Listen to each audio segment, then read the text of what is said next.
genuinely are going abroad as a passport bro to look for a woman and also to have experience of other places of the world, you are going to end up being healthy mentally, physically, economically, socially, and even romantically, right?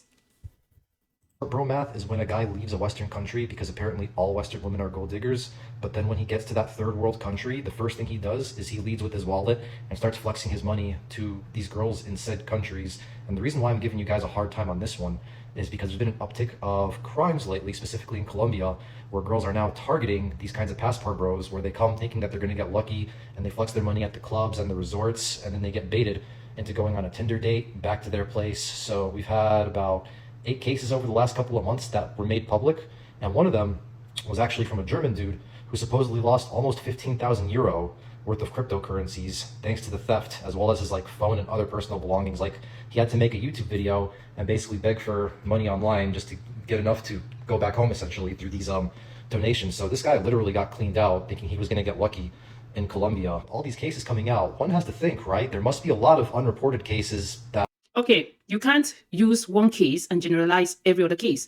I know about the Colombia case, the recent case in Colombia, where so many passport bros were targeted and being unalived. I'll tell you, he mentioned cryptocurrency. Nowadays we've got so many young men having millions and millions of so many currencies, especially cryptocurrency. They got so much money and they don't know what to do with this money. They go abroad and spend the money. They go to club, they enjoy themselves. So I'll tell you that I'm quite sure that in Colombia, because Colombia is a drug hub, we all know Colombia's got these gangs and they got the cartels.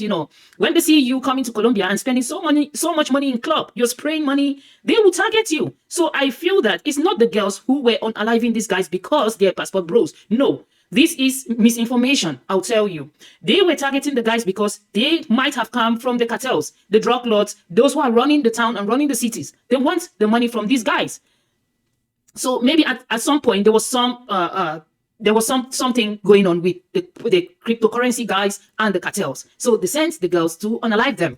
So but now, because these guys are passport bros, they try to shove it under the passport bro, under passport bros in quotes. But you will see that there are so many other passport bros going to Colombia and getting wives from Colombia, bringing them back to America, to Europe, and having their best life, living happily ever after. So you can't just use a small case to generalize everything.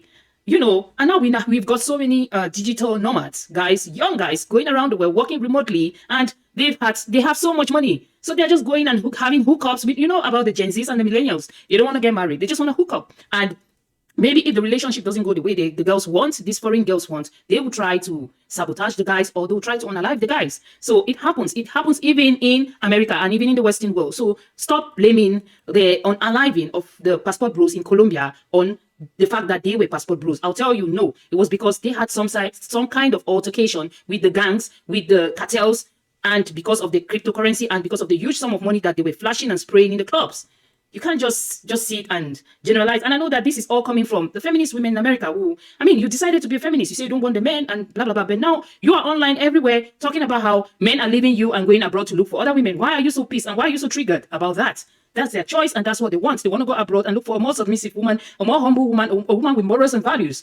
Because you're always saying that I want to live my best life, and all the time you're online with little or nothing on. You're doing what you want to do. You want to do what you want to do, and you don't want anyone to tell you not to do what you want to do. So why are you also worked up and triggered by passport bros going abroad to look for a better woman for themselves? Why? Men don't want to report because they feel too shameful to admit that they got so desperate for female attention that they tried to go to one of these countries and ended up around and finding out the hard way. Shit, man, even the US federal government stepped in telling people not to use Tinder in Colombia. So if it's starting to get that bad in Colombia, I'm sure this trend is going to start spreading into other countries. So you better watch out if you happen to be one of those guys. Okay, to conclude this, passport bros has been going on for many years. If you listen to me, I said it in the beginning of the video, it has been going on for so many years, for almost maybe 30 years or more.